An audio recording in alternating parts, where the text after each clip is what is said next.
안녕하세요. 사연에 빠지다의 DJ 민영입니다. 오늘도 두 가지 사연 준비되어 있으니 끝까지 함께 해주시고요. 구독과 좋아요 버튼도 꼭꼭 눌러주세요. 그럼 오늘의 사연 함께 만나볼게요. 안녕하세요, 구독자 여러분. 지금으로부터 약 30년 전 방영했던 TV 드라마 중에 아들과 딸을 기억하세요. 아마 생각나는 분들이 많으시겠지만 옛날 시절은 그 드라마처럼 남아선호 사상 분위기였어요. 하지만 21세기가 된 지금까지 그 고루한 사상을 고집하는 분이 주변에 계시답니다. 그분 때문에 여러 사람 억장이 무너지고 또 되돌이킬 수 없는 일까지 만들어버린 그 일화를 소개해드릴까 합니다. 저와 같은 아픔이나 상처를 가지신 분들이 있다면 제 이야기에 함께 공감해주시면 좋겠어요. 우리 친정엄마는 삼다도로 유명한 제주가 고향이셨어요. 아빠가 학회일로 제주도에 갔다가 제주도 토박이인 엄마와 운명처럼 만나고 말았죠. 그렇게 부모님의 사랑으로 제가 이렇게 태어나게 된 거예요. 하지만 두 분의 결혼과 출산은 우여곡절이 많았답니다. 엄마는 아빠를 따라 경기도로 거주지를 옮기고 신접살림을 차리셨어요. 하지만 제주도와 경기도는 사는 환경이 하늘과 땅 차이라고 하신 엄마는 늘 제주를 그리워했어요. 경기도에 아는 친척분이나 친구도 안 계시고 아빠 하나만 바라보며 사셔야 하니 얼마나 외로우셨겠어요. 그래도 사랑 하나로 남편 뒷바라지하며 지내셨는데 임신만 하면 초기에 유산을 해서 마음고생이 많으셨대요. 우여곡절 끝에 제가 태어나기까지 6번이나 유산하신 엄마는 몸이 아주 나빠지셨습니다. 저는 대학병원 산부인과에서 태어났어요. 혹시나 출산 도중 엄마가 잘못될까봐 드물게 대학병원에서 저를 출산하신 거죠. 그래서 저는 우리 집 외동딸이자 귀한 보배처럼 대접받고 사랑받으며 자랐습니다. 우리 엄마는 밝고 재미있는 성격이었는데 건강이 약해져서 자식인 제 눈에도 힘들어 보이고 안쓰러웠어요. 엄마를 제일 사랑하던 우리 아빠 눈에는 그 모습이 얼마나 안타까웠는지 제가 어릴 때 심한 몸장난을 엄마에게 걸면 아빠가 무척이나 혼내시기도 했어요. 그만큼 아빠는 아내와 딸인 저를 애지중지하셨지만 무심한 하늘은 우리 엄마를 일찍 데려가고 말았죠. 난소암으로 투병하시다가 제가 중학교에 입학할 무렵 엄마는 세상을 뜨셨습니다. 엄마가 눈을 감기 직전에 전 처음으로 생리를 시작했던 기억이 나는데요. 속옷에 묻은 피를 보고 너무 낯설어 당황했지만 아픈 엄마에게 도움을 청할 수 없었어요. 하는 수 없이 고모에게 전화해서 초경 이야기를 하니 고모는 아빠에게 넌지시 일러주었습니다. 그날 퇴근하고 집에 오신 아빠가 얼굴이 붉게 달아오른 채로 저에게 하얀색 선물 상자 하나를 주셨어요. 고모 말이 너에게 축하할 일이 생겼다더구나. 이거 받거라. 상자를 열어보니 그 안에는 생리대와 향수 그리고 어여쁜 여자가 된 것을 축하한다 라고 적힌 카드가 들어있었죠. 이제 엄마가 내 곁에 없으면 난 어떻게 살지 이런 두려움과 슬픔으로 막막했던 13살 소녀는 이런 아버지가 있으니 아마 괜찮을 거라는 희망을 처음으로 느꼈습니다. 그래서 엄마가 안 계셨다지만 전 아버지의 사랑으로 남부럽지 않게 성장할 수 있었습니다. 저도 고등학교 3학년 때 첫사랑을 학원에서 만나게 되었어요. 대입 수능을 준비하던 치열한 시기에 같은 반의 한 남학생은 우연한 기회로 친구 사이가 되었고 사실 저 혼자 마음속으로 짝사랑했어요. 그런데 그는 수능시험을 망쳤기 때문에 재수를 해야 했고 저는 지망하는 대학교에 붙어서 그 이후로는 연락이 끊겼습니다. 각자의 삶을 살다가 우연히 제 첫사랑 최남영을 만난 것은 지하철역에서였어요. 여러분은 운명을 믿으시나요? 제주도라는 환경에서 부모님이 우연히 만나서 결혼하게 되었듯이 저도 운명적으로 남영애를 만났다고 믿고 있습니다. 이 넓은 서울 아래 양재역에서 우리는 딱 마주치고 말았거든요. 첫눈에 서로를 알아보고 너? 이렇게 탄성을 질렀습니다. 마침 같은 방향 지하철을 타고 가면서 우리는 지난 시절을 이야기하고 전화번호도 교환했습니다. 내 번호 저장해. 그리고 이제 연락하고 지내자. 너 내 첫사랑이었거든. 또 보자. 남영이의 말에 30이 다 된 나이에 주책맞게도 심장이 너무나 뛰었어요. 나 혼자 마음속으로 좋아했던 남자애도 실은 저를 좋아했다니 여러분은 믿기시나요? 저는 프리랜서로 일하는 작화 화가로 남영이는 게임 소프트웨어를 취급하는 사업가로 커서 다시 만나게 되었고 마침 둘 다 싱글이었습니다. 그렇다 보니 다음에 벌어질 일은 못 뻔하죠. 우리는 1년 정도 연애하다 결혼 이야기를 진지하게 나누게 되었어요. 이제 드디어 앞서 얘기해드렸던 남녀차별하는 그분을 처음으로 만나뵙게 되고 맙니다. 예비 신랑이 자기 집이라며 데려간 곳은 송파구의 한 아파트였어요. 많이 낡긴 했지만 재건축을 앞둔 집값이 비싼 아파트로 알고 있는 곳이라 속으로 놀라면서 반겼습니다. 이 남자가 티를 안 내서 몰랐는데 잘 사는 집안의 자식이었구나. 엄마 아빠 저 약혼자 데리고 왔어요. 밥부터 주세요. 김밥집 장사하시는 예비 시모께서 밤 8시가 넘은 시간에 오라고 하셨기에 우리는 아주 배고팠거든요. 그러자 부엌에서 현관으로 곧장 달려나오신 예비 시모가 보였고 저는 그분께 머리 숙여 인사부터 드렸습니다. 하지만 예비 시모는 제 인사에는 아랑곳하지 않고 곧장 자기 아들부터 챙기는 게 아니겠어요. 처음 뵙겠습니다, 어머님. 다들 어서 들어와라. 우리 아들 많이 배고팠겠구나. 엄마가 맛있는 거 많이 차려놨어. 그래. 너구나. 예비 며느리도 반갑구나. 들어와라. 보통은 집에 처음 찾아온 손님을 먼저 맞을 법도 한데 예비 시모는 매일 보는 자기 아들 밥부터 챙기느라 바쁜 것이 좀 이상했어요. 시댁에는 예비 신랑의 양친 부모님과 2살 아래의 시누이 이렇게 계시고 저를 환대해 주셨습니다. 저에게 궁금한 것이 많으신지 예비 시부와 시누이는 식사하면서 여러 질문도 하시고 예비 신랑 어린 시절 이야기도 하면서 참 재미났죠. 우리 남영이가 좋다는 여잔 처음으로 데려왔는데 그 전에 남영이한테 들어서 별다른 건 궁금하지 않아. 다만 아가씨는 요새 여자들처럼 자식 안 낳겠다던가 그런 생각은 없겠지? 저에게 좀 무심해 보였던 예비 시모의 첫 질문에 긴장되었습니다. 네. 전 외동딸로 자라서 식구가 많은 편이 좋아요. 힘 닿는 데까지 나을 겁니다. 세연이 너무 웃기다. 힘 닿는 데까지요? 엄마, 세연이 우리 집에 처음 온 손님인데 이게 뭐예요? 오빠는 깨끗하고 알 커다란 딸기랑 사가지고 나랑 세연이는 군데군데 골마서 파버린 전혀 다른 과일이잖아요. 시누이는 짜증이 난다는 듯이 예비 시모를 나무랐는데 제가 봐도 예비 신랑과 시부에게 주신 과일과 저와 시누이의 과일은 전혀 달라 보였어요. 여자들은 괜찮아. 나 어릴 때 여자들은 부엌 가마솥 옆에서 대충 물 말아 밥 먹고 그랬다. 지금처럼 겸상해서 같은 밥 먹는 게 감지덕지야. 실은요, 우리 엄마는 남아선호 사상이 아주 투철하신 분이랍니다. 이렇게 먹는 것부터 해서 온통 남자들만 챙기고 여자인 저는 늘 뒷전에 푸대접이었어요. 언니가 미워서 그러신 게 아니라 원래 저런 분인 거니까 이해해요. 그 천만 넘에 저는 시댁이 우리 집과 분위기가 판이하게 다르다는 것을 깨달았죠. 외동딸로 귀하게 대접받고 살아온 저는 시모처럼 아들딸 차별하는 분위기가 얼마나 사람 자존감을 해치는지를 체감할 수 있었습니다. 결혼한 이후 시댁에 가면 이런 시모 때문에 감정이 상할 일이 한두 번이 아닙니다. 한 번은 식탁을 차리는데 저도 옆에서 시모를 함께 도왔어요. 어머님, 밥솥에 밥이 많이 부족한데 햇반 같은 거 있으시면 그거 돌릴게요. 아니다, 여기 밥 있어. 그리고 시모가 내온 것은 꽁꽁 얼려져 있는 커다란 사각 반찬통이었어요. 이 밥 전자레인지에 해동해서 너랑 나만 먹자. 밥 하나로도 남녀 차별을 하니 좀 심통이 나서 식탁에 앉은 남편 밥에 밥을 내려놓으며 그랬어요. 자기랑 아버님은 갓 지은 따뜻한 밥 먹어서 좋겠다. 나랑 어머님은 냉동밥이나 먹어야 하는데.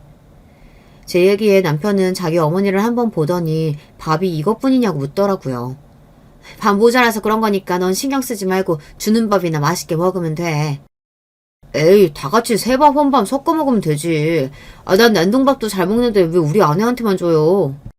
이러면서 남편은 제 밥이랑 자기 밥을 바꿔 먹었어요. 그랬더니 시모는 식사 내내 저를 째려보시는 통에 좀 불편했지만 속으로는 몹시 통쾌했습니다. 세아가, 자고로 남자가 바깥일이 잘 되려면 집에서 왕처럼 대접해줘야 하는 법이야. 난 우리 집 남자들한테 헌밥 준 역사가 없어요. 집에서 우리 남영의 헌밥이나 뭐 햇반 같은 거 먹이면 큰일 난다? 심기가 불편하셨는지 시모는 저에게 잔소리를 덧붙이셨습니다. 요새 누가 남자 여자 구별해서 쪼잔하게 음식으로 차별하냐고 반문하고 싶었지만 어쩌겠습니까.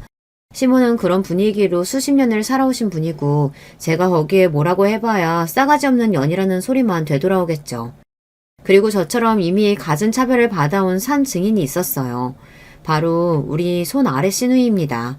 지난 명절에 식사 자리에서 시모가 특별히 해물탕을 끓이셨어요. 어머, 나는 콩나물이랑 무만 들어있네. 엄마, 이거 분명 해물탕 맞지? 아, 오빠 국 끓여 보니까 이 요리 제목이 해물탕인 건 알겠네. 낙지, 전복, 오징어 등등. 쟤 여기로만 어째갔어? 쩝쩝 드시던 시모는 이런 신우이의 투정이 익숙하다는 듯이 대수롭지 않게 반응하셨어요. 어차피 해물이 다 국물에서 똑같이 우러나는데 뭘 먹어도 다 해물탕이지. 그냥 조용히 좀 먹어. 신우이는 저를 쳐다보며 얘기했어요. 30년을 이렇게 살아온 나도 매번 적응이 안 되는구만. 우리 올케 언니는 오죽 당황스럽겠어요. 언니, 우리 엄마한테 여자들은 생태적으로 하층민이랍니다. 야, 뭘 하층민까지. 오바하냐? 남편은 이런 상황을 자연스럽게 받아들이고 그냥 넘어가더라고요. 시부도 그렇고 그냥 시댁 분위기가 그게 당연시 되었어요. 시누이가 불쌍하게 느껴질 정도였죠. 그러던 시누이의 설움은 결혼 준비를 하며 결국 폭발하고 말았습니다. 우리가 결혼하고 이듬해에 시누이도 5년간 사귀어온 남자친구와 결혼을 앞두게 되었어요. 시부모님은 송파구에서 김밥 전문점을 운영해오고 계셨습니다. 작고 오래된 가게지만 인근이 학교와 학원가라서 장사가 아주 잘 되는 알짜배기였죠. 이 일로 남편과 시누이 대학까지 보내셨고 지금 사시는 잠실 아파트와 또 근처 상가까지 갖고 계셨으니 돈을 많이 버셨던 것 같습니다. 다만 이상스럽게도 재건축을 앞둔 허름한 건물에 몽땅 투자하신 셈이라 당장 쓸 수 있는 목돈은 별로 없는 상황이셨죠. 그래서 우리 신혼집을 해주실 때도 사시는 아파트를 담보로 4억이나 대출을 받으셨다고 들었어요.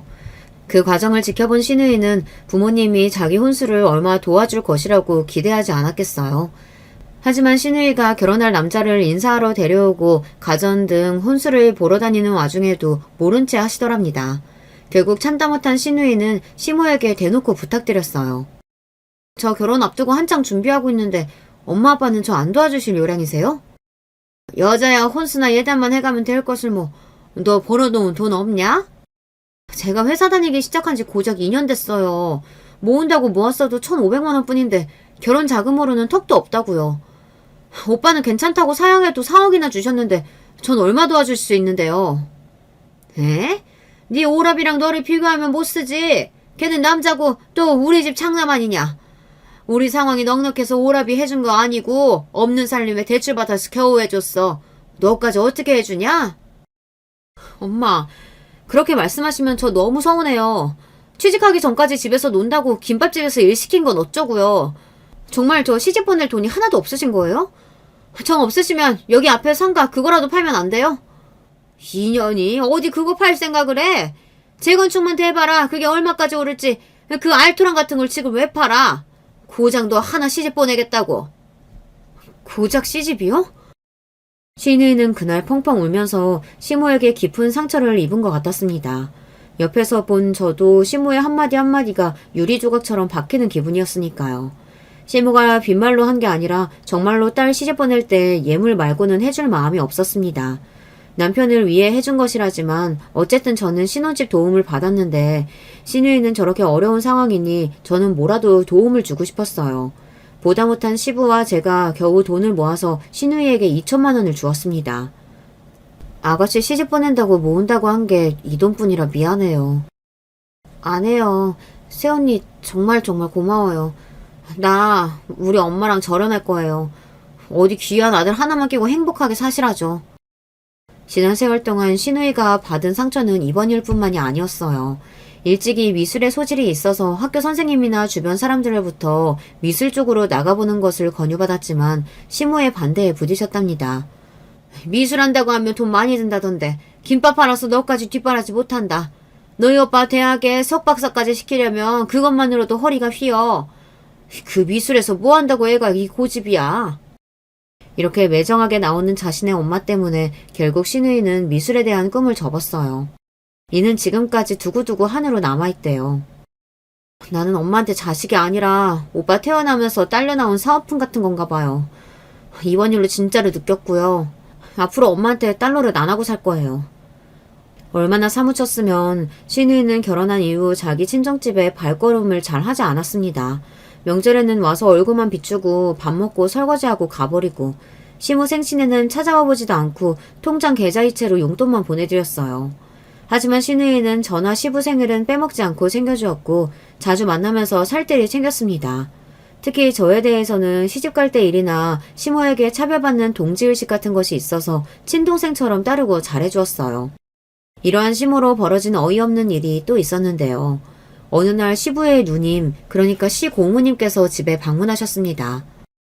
아유, 우리 동생 몸은 좀 차도가 있는가? 아유, 이렇게 건강이 안 좋아서 어쩌누? 여기 가져온 보약 좀 드시게. 우리 조카들 여기 와서 이 선물들 좀 가져가거라. 시 고모님은 젊은 시절 미국 남자와 결혼해서 미국에 건너가 살고 있는 분이에요. 그래서 2년에 한 번꼴로 한국에 들어오실 때마다 선물을 한가득 가지고 방문하시죠. 게다가 69의 나이에도 젊음과 멋진 패션 감각을 뽐내는 멋쟁이셨습니다. 남자들만 대우하는 시모와 달리 잘 베푸는 시고모는 가족들 모두가 좋아하는 인기쟁이셨죠. 우리 시모 단 한 분만 빼고요. 옳게. 지금 한국이 얼마나 발전했는데 우리 어린 시절 시골에서 나는 여자 차별을 하고 그래. 여자들도 능력 있으면 사회에 진출하고 대접받는 세상이라고 이제. 이렇게 시모에 대해 쓴소리도 아끼지 않으시고 시누이부터 저까지 여자들이나 서열이 낮은 사람들을 더욱 챙겨주십니다. 사정이 그렇다 보니 자주 뵙지는 못해도 평소 연락도 가끔 드리면서 의지하고 지내는 어르신이었죠. 어느 날 시고모님의 따님이 결혼하게 된 경사스러운 소식을 전해주셨어요. 미국에서 결혼식을 하니 우리 가족 모두에게 비행기표까지 시고모 돈으로 끊어주셨어요. 시모는 그 결혼식에 입으라며 어떤 실크 소재의 원피스를 제게 내미셨습니다. 이거 이태리제로 아주 비싸고 좋은 원단으로 만든 거야. 명색이 미국서 하는 결혼인데 너도 새 옷 한번 빼입어야 하지 않겠어? 갑작스럽게도 그 옷은 제가 시모에게 받은 첫 선물이었습니다. 기쁜 마음으로 원피스를 펼쳐보니 가격표도 없고 진짜 새 옷 같지는 않았지만 분명히 명품 브랜드의 비싼 옷임은 분명했습니다. 아, 그 원래 상표랑 상자 다 있는 거 내가 번잡스러워서 뺀 거야. 내 돈으로 산 새 옷이니까 괜히 의심 마라. 시모는 짐짓 이렇게 덧붙이고 가셨지만 아무래도 전 좋았습니다. 어머님께 선물 받은 비싼 옷을 입고 미국에 가서 결혼식 구경할 생각에 부풀었죠. 하지만 결혼식 전날 미국의 시 고모의 저택에 도착하자마자 제 들뜬 마음은 산산조각이 나고 말았어요. 아유, 이 먼 데까지 오느라고 고생 많았다. 우리 집은 내 집이다 생각하고 편하게 지내. 어라? 우리 조카 며느님은 왜 내 옷을 입고 왔는가? 내가 몇 번 안 입어서 올케한테 준 옷 아니야?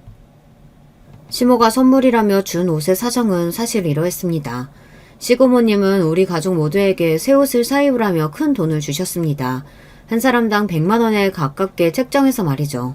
그런데 자기의 아들과 남편 그리고 자기 옷은 비싼 브랜드의 것을 사느라 저와 시누이의 것을 살 돈이 부족했던 것이에요. 시누이는 그리 비싸지 않은 옷을 백화점에서 새로 사준 것인데 저는 그나마도 아까웠나 보죠. 시 고모님이면 저보다 연세가 매우 많으신 분인데 그분이 입던 옷을 젊은 저에게 주시다니 정말 너무했습니다. 어쩐지 제가 입기에는 옷이 좀 노숙해 보이기는 했지만 설마 이럴 줄은 몰랐어요. 이봐 올케, 이게 어떻게 된 일인지 설명 좀 해봐. 젊고 예쁜 조카 며느님에게 왜 내 옷을 준 거냔 말이야. 자신의 치졸한 행각이 드러나버리자 시 고모님부터 모든 가족이 자신을 비난하고 곱지 않은 눈초리를 보내자 시모는 당황했습니다.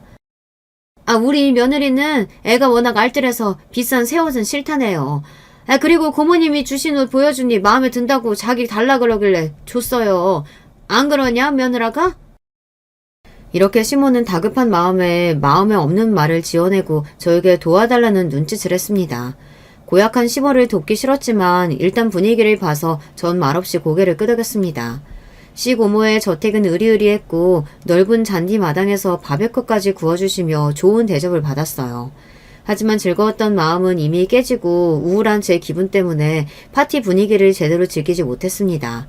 가족들은 하하호호 먹고 마시면서 흥겹게 지내고 있었지만 전 2층 테라스에서 바람을 맞으며 제 신세를 한탄하고 있었죠. 그런데 어느샌가 시 고모님이 제가 있는 곳으로 와서 옆에 앉으셨습니다. 옳게 거짓말한 거 내가 왜 모르겠나. 함께한 세월이 얼만데. 옳게가 어떤 사람인지 충분히 알고 있지. 그런 시어머님 밑에서 우리 조카 며느리가 얼마나 마음고생하는지 충분히 안다네. 시 고모님 위로에 홀로 슬픔을 삼키던 저는 보물 터지듯 눈물을 쏟고 말았어요. 제 마음을 알아주는 시고모님 품에 안겨서 한참을 울다가 시고모님이 이런 말씀을 해주시는 겁니다. 맨날 당하기만 하니까 답답하지? 속이라도 풀리게 어디 이 늙은 고모가 작은 복수라도 해줄까? 전 눈물을 닦으며 시고모님의 이야기에 귀를 기울이기 시작했어요. 드디어 저에게도 시모에게 반격할 기회가 찾아온 것이죠. 시고모님은 저를 자기 드레스룸에 데려가서 공주님 같은 옷과 명품 신발 한 켤레를 제게 입히셨어요. 그리고 제 손을 잡고 1층에 모여있는 가족들에게 갔습니다. 저를 보자마자 시누이는 탄성을 내질렀어요. 어머, 새언니 그 옷 어디서 났어요? 진짜 잘 어울리고 예뻐요. 저 이런 옷은 생전 처음 입는데 어색하기만 하네요. 정말 잘 어울리나요? 제가 좋은 옷을 입고 나타난 것이 못마땅한 시몬은 기분 나쁘게 쳐다보기만 했지만 가족들 모두 제가 입은 옷에 칭찬을 아끼지 않았어요. 구박만 받던 신데렐라가 드레스를 입고 무도회에 간 것처럼 행복했습니다. 그렇지만 저는 이후 시고모님이 하신 일 덕에 하늘에 날아갈 것처럼 신이 났어요. 아유, 올케는 가서 고기나 마저 구워. 우리 조카들은 고모랑 얘기 좀 나누자. 여기 샴페인 좀 마시고. 시고모님은 어머니를 부엌대기 취급하며 놀지도 못하게 계속 일을 시키셨어요. 고기 굽고 접시 가져와라 심부름 시키면서 시모의 표정은 점차 어두워졌습니다. 급기야 시모는 참지 못하고 시고모님께 대들고 말았죠. 형님, 저도 미국에 온 손님이에요. 이렇게 저만 일 시키고 하인 부리듯 하시면 자식들 앞에서 제 꼴이 뭐가 됩니까? 응? 엄마, 무슨 꼴이라니? 엄마가 고기 구워다 주니까 더 맛있고 좋은데? 매번 나랑 세원이만 시켰는데 이번 기회에 엄마가 구워주는 고기 좀 먹어봅시다. 그러게나 말이다. 자기가 이 집안 여자들에게 구는 것이야말로 하인 부리는 꼴이지. 내가 올케한테 뭘 했다고 이러는 거예요? 이렇게 어느 가족 하나 시모를 편드는 사람이 없자 시모는 분을 이기지 못하고 1층 손님방으로 가버렸습니다. 그 모습을 지켜보던 저는 어찌나 좋던죠. 자기도 그런 차별 한번 당해봐야 제 심정을 조금이나마 이해할 수 있겠죠. 미국 시고모님 댁 방문은 이렇게 저에게 좋은 추억으로 남았습니다. 한국에 돌아와서 시모만 보면 가슴이 답답했지만 그나마 분가한 며느리라 살만했어요. 하지만 얼마 지나지 않아 전 시댁에 합가할 수밖에 없게 되었습니다. 남편의 사업은 부도 외기 앞에 있었거든요. 살아남을 방법은 오직 살고 있는 집을 처분하는 수밖에 없었죠. 정말 피하고 싶었지만 그렇게 우리 부부는 시댁에 들어가서 살기 시작했습니다. 차라리 어디 출퇴근에 다니면 좋겠지만 제가 하는 일은 재택근무다 보니 시댁에서 하루 종일 있으니 불편해 죽을 것 같더군요. 더 문제는 저를 부려먹으려 드는 시모였습니다. 내가 우리 아들 결혼할 때 신부감 사주가 중요하다고 그렇게 우리 선녀님이 말씀하셨는데 아무래도 네 사주가 우리랑 안 맞나 보다. 네가 들어오고 나서 잘못되던 아들 사업이 그렇게 되었으니까 말이야. 이렇게 어이없게도 남편 사업을 제 탓으로 돌릴 뿐이 아니라 본격적으로 저를 부려먹기 시작하셨죠. 시모는 하루 대부분 시간을 김밥 가게에서 있으셨지만 집에 남아 계신 시부의 식사부터 수발을 저에게 시키시는 겁니다. 원래 시부는 시모와 같이 김밥집을 하셨지만 몇 년 전 건강이 안 좋아지시면서 집에서 요양하고 계신 상황이었어요. 심지어 가게가 바쁘면 저에게 전화해서 당장 나와서 일을 도우라고 하는 겁니다. 어머님, 저 집에서 노는 사람 아니에요. 회사 출퇴근만 안 할 뿐이지 이래서 저희 생활비 버는 입장인데 이렇게 가게일까지 시키시면 어떡해요. 그니까 네 일은 언제 해도 상관없잖냐. 일단 급하니까 김밥 가게 와서 서빙 좀 하고 그 다음에 들어가서 네 일 해라. 이렇게 우격다짐으로 절 시키시는 시모가 어이없는 것이었어요. 하지만 어쩌겠어요. 시모가 해주신 전세자금까지 남편이 날리고 얹혀 사는 마당에 억울해도 참고 사는 수밖에요. 그런데 엎친 데 덮친 격으로 저는 임신이 잘 되지 않아 걱정이었습니다. 남편과 결혼한 지 2년에 접어들었지만 그 사이 3번의 임신과 유산을 겪어야 했죠. 시모에게는 이런 며느리가 또 못마땅했던 모양입니다. 역시 선녀님 말씀이 맞았어. 남영이 사업부터 시작해가지고 임신까지 안 되는 거 보면 아무래도 너희 궁합이 꽝인가 보다. 이걸 어째였을까? 구술해야 하나 부적을 해야 하나. 유산으로 가뜩이나 속상한 제 앞에서 시모는 이렇게 막말까지 하는 겁니다. 잦은 유산을 겪으면서 제 몸의 건강도 악화되어 하던 일을 중단하고 최대한 쉬려고 노력하고 있었어요. 어느 날 엘리베이터를 탔는데 청소 아주머니를 만나서 인사드렸습니다. 그런데 아주머니 하시는 말씀이 예, 안녕하셔요. 503호 새댁이네. 지난번에 또 아기 유산했다면서 어째요? 새댁 몸은 괜찮아요? 시험관 앞두고 자궁 튼튼하게 만들어야 하는데 몸 조심해요. 이렇게 제가 유산한 것이며 시험관을 준비하고 있는 일들을 소상히 알고 계신 거 아니에요. 깜짝 놀라서 어떻게 그 일을 아시냐고 물으니 시모가 이 말 저 말 평소에 다 떠벌리고 다니는 모양입니다. 저는 아기를 갖기 힘든 몸이라는 사실이 부끄러워 주변 친구들에게도 비밀로 하고 있었어요.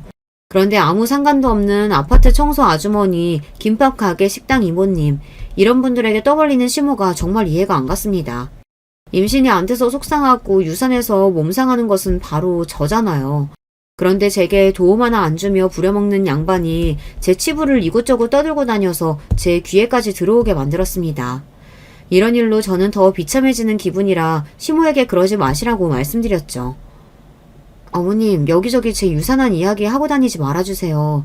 잘 모르는 사람들이 제 개인사 아는 거 불편해요. 왜 그러냐? 내가 뭐 틀린 말한 것도 뭐 지어낸 것도 아닌데 뭐. 함께 듣고 있던 남편도 화를 내며 저를 거들었어요. 집사람 말이 맞아요. 우리에겐 아픔이고 감추고 싶은 일인데 어디 가서 그렇게 쉽게 말하지 마세요. 하지만 시모는 우리 얘기는 눈 하나 깜짝하지 않으셨습니다. 별 까타를 다 보겠네. 내 입 가지고 내가 말하는데 뭐가 문제냐? 이러면서 이제 남편과 시모 둘이서 싸우는데 아휴, 안방에 계신 시부가 무슨 집안 싸움이냐며 호통치시고 싸움이 마무리되었어요. 자기 엄마에게 화가 난 채로 방에 들어온 남편은 제게 사과했죠. 자기한테 내가 정말 할 말이 없다. 남편의 능력이 없어서 자기 시댁살이에 엄마 구박까지 당하고. 정말 미안해. 내가 반드시 사업 일으켜서 꼭 좋은 집 사서 바로 분가하자. 이렇게 남편은 저를 위로해주기는 하는데 왜 아직도 제 마음은 응어리진 것 마냥 먹먹하기만 할까요? 다행히도 시험관 시술이 잘 되어서 결국 임신에 성공했습니다. 하지만 제가 유산을 많이 했고 아직 안심하기에는 이르다며 병원에서는 몸조심, 스트레스 조심하라고 일러주셨어요. 이번만큼은 제 아기를 지키고 싶은 마음에 시댁에 가서 아예 대놓고 선포했죠. 병원에서 출산 때까지 아주 몸조심하라고 했어요. 어머님, 저 김밥집 부르시는 거 이제 하시면 안 돼요. 꼭 손주 보시고 싶으시다면 말이죠. 유난 다 떤다, 야. 나 때는 여자들은 최만사까지 판이라고 그랬어. 어머님께서 이 사람 자꾸 부려먹으면 저 진짜 그때는 못 참아요. 아들 얼굴 봐서라도 집사람 잘 보살펴주세요. 네? 그래요. 우리 손주도 봐야 하는데 당신이 며느리 좀 잘 챙겨줍시다. 이렇게 온 가족이 똘똘 뭉쳐서 압박하니 시모도 어쩔 수 없다는 듯이 체념했습니다. 정말로 제가 임신한 뒤로 시모는 갑자기 김밥집 일을 시키는 걸 멈췄어요. 다만 집에 있다 보니 시부의 끼니를 챙기고 집안일 하는 것은 제 몫이었습니다. 그래도 전 너무 행복했어요. 초음파 사진을 보니 딸아이가 그 좁은 자궁 안에 몸을 동그랗게 하며 자고 있더군요. 제 아기를 만나게 될 이듬해 4월을 기다리며 태교도 열심히 하면서 지냈습니다. 시댁살이 한 뒤로는 친정아빠가 우리 집에 오시지 못해서 자주 뵙지 못했어요. 그래서 아기를 낳기 전 친정에 가서 문안도 드리고 제 배도 보여드렸어요. 남산만큼 부풀어 오른 제 배를 보며 아빠는 기쁨을 감추지 못했습니다. 엄마 닮아 작은 몸집인 네 배가 이렇게 크게 부풀 수가 있냐? 이러니 네 몸은 또 얼마나 힘들고. 아빠는 제가 힘들어 보인다며 눈시울까지 붉어지셨어요. 그리고 벌써 유모차에 내복에 젖병까지 아기 용품을 잔뜩 사놓고 계셨어요. 아빠는 벌써부터 손주벌기 되차서 이걸 다 사놓으신 거예요? 그럼 내 손주인데 이까짓 게 아까울 소냐. 더한 것도 해줄 수 있으니 필요한 거 있으면 뭐든 말만 하렴. 그런데 시댁에서 지내는 건 괜찮냐? 그럼요. 아버님 어머님 모두 저를 얼마나 위해 주신다고요. 저 임신한 몸으로 집안일 하나 못하게 말리신다니까요. 절 너무 걱정하시는 아빠 앞에서 이렇게 거짓말을 할 수밖에 없었죠. 모든 가족들의 기대 속에서 출산을 앞두고 있던 어느 날입니다. 갑자기 밑에서 흥건한 피가 보이는 게 아니겠어요. 아직 출산일이 한 달 넘게 남았는데 이게 책에서 본 양수가 터진 모양이다. 다급한 마음에 산부인과에 전화해서 제 상태를 얘기하니 한시라도 바삐 병원으로 오라는 겁니다. 저는 주섬주섬 급한 옷가지와 물품을 가방에 넣고 있는데 마침 일 나가던 시모가 저에게 무슨 일이냐고 묻더군요. 어머님, 저 피가 미쳐요. 빨리 병원에서 오라고 하네요. 다급한 저와 달리 시모는 별로 놀라지도 않으며 저에게 이러는 겁니다. 원래 만삭일 때는 그럴 수 있는 거야. 별일 아니니까 유난 좀 떨지 마라. 그리고 어차피 딸이라며 뭐 나 지금 나가니까 시아버님 밥 차려놓고 가라. 어머님, 이런 상황에 아버님 밥이라뇨. 그러지 마시고 저 급하니까 택시 좀 집 앞에 불러주세요. 하지만 시모는 택시는 개뿔? 네 아버지 밥 안 차리고 나갈 생각도 말어. 하며 그냥 나갔습니다. 하는 수 없이 간단히 쟁반에 시부야 아침을 챙겨서 안방에 넣어놓고 있는데 그때 통증이 극심해지면서 전 배를 움켜쥐고 쓰러졌습니다. 결국 119에 전화를 걸어 도움을 요청했고 정신이 아득한 상태로 병원에 이송되었습니다. 구급차를 타고 병원에 도착했으나 때는 늦었는지 이미 생명이 끊겨버린 내 아이만 나오게 되었을 뿐입니다. 저는 이 과정에서 정신을 잃었었고 수술 마취해서 깨자마자 아이부터 찾았습니다. 하지만 옆에 있던 남편은 제 말에 아무 말도 없이 고개만 가로저었을 뿐이죠. 전 직감할 수 있었습니다. 아, 내 아기는 잘못되고 말았구나. 여보, 그래서 우리 행복이는 어찌 된 건지 말 좀 해보라고. 미안해 자기야. 행복이는 그만. 의사 말이 당신이 하혈한 채로 병원에 왔을 때 이미 태반 조기박리가 심했대. 그래서 응급수술했지만 너무 늦게 와버려서 사산하고 말았다고. 저는 팔에 꽂혀있던 링겔 바늘을 뽑고 우리 행복이를 찾으러 병실 밖에 나가고자 했습니다. 미친년처럼 날뛰는 저를 남편은 강제로 껴안고 진정시켰지만 소용이 없었어요. 내 배에서 10달 품은 아이를 지키지도 못하고 나만 살아서 뭐해. 아무리 죽었어도 내 아이 몸이라도 볼 거야. 어찌 됐는지 내 몸으로 보고 아이한테 용서 빌어야 하니 안 생길 것 같아서 그래. 나 좀 보내줘. 이미 그 아이는 병원에서 처리됐어. 내가 행복이 잘 지켜봤으니까 우리 천사는 하늘나라로 갔을 거야. 저는 너무 화가 난 나머지 남편의 가슴팍을 주먹으로 쳐댔어요. 처리? 어떻게 그렇게 말할 수가 있어? 우리 아기가 죽었는데 쓰레기 취급하듯이 처리라니?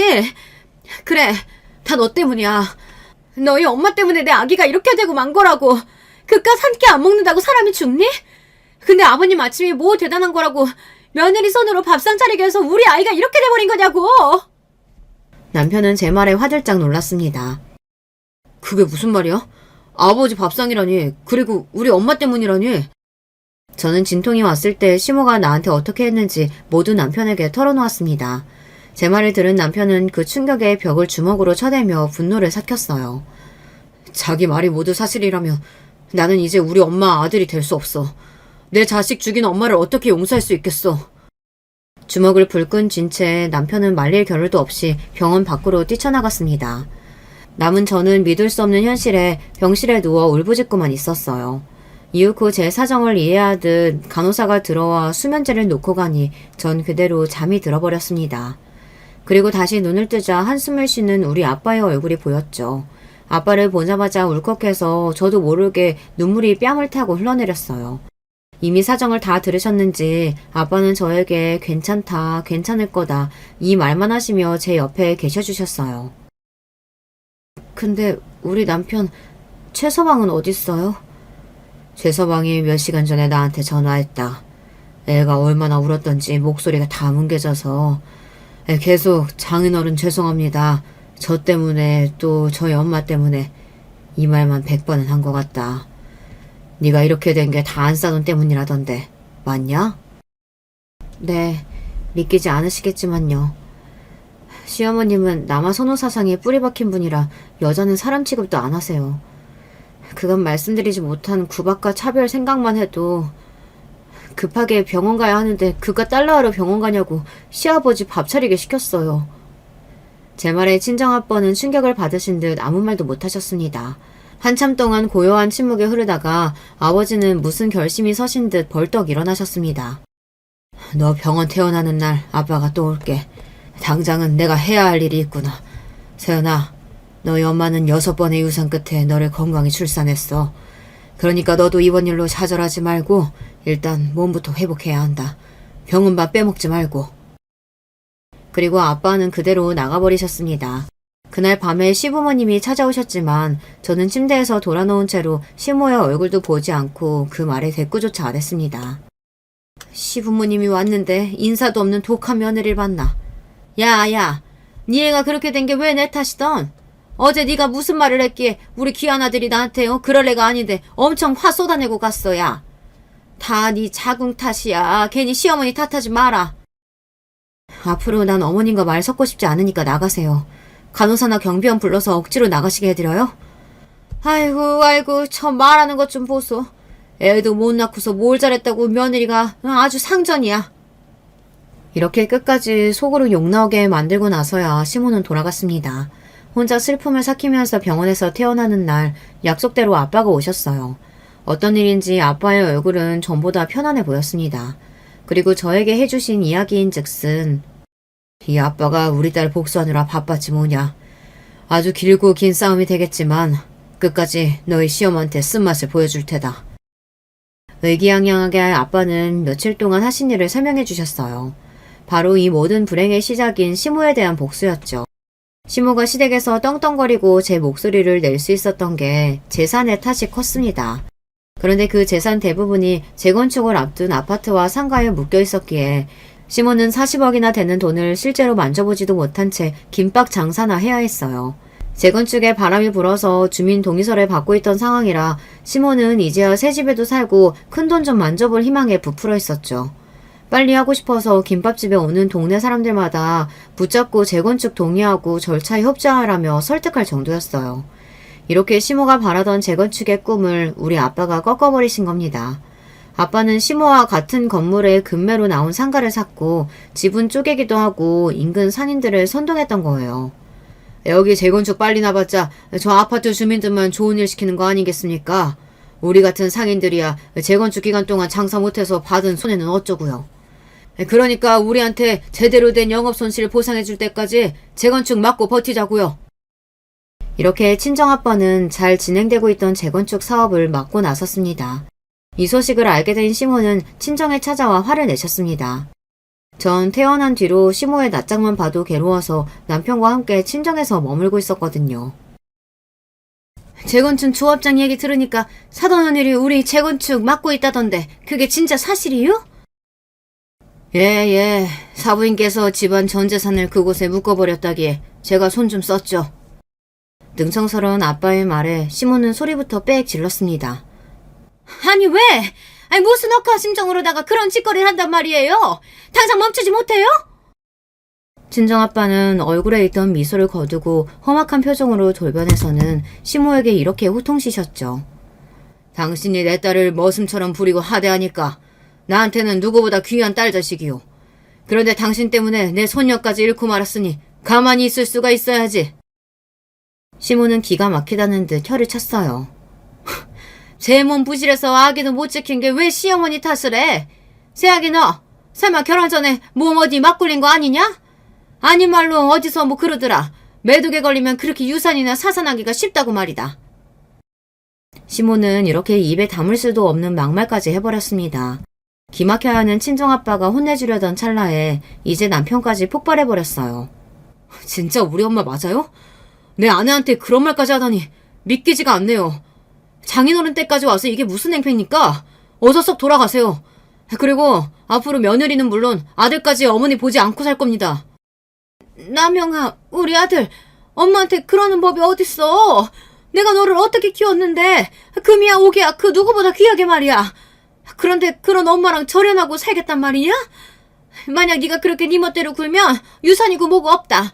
지금 우리 아파트랑 상가 다 얼만데? 그것들 다 저승갈 때 짊어지고 가쇼. 내가 있는 한 재건축 되는 날은 아마 사부인 생전에 없을 테니. 나 없는 말 하는 놈 아니오.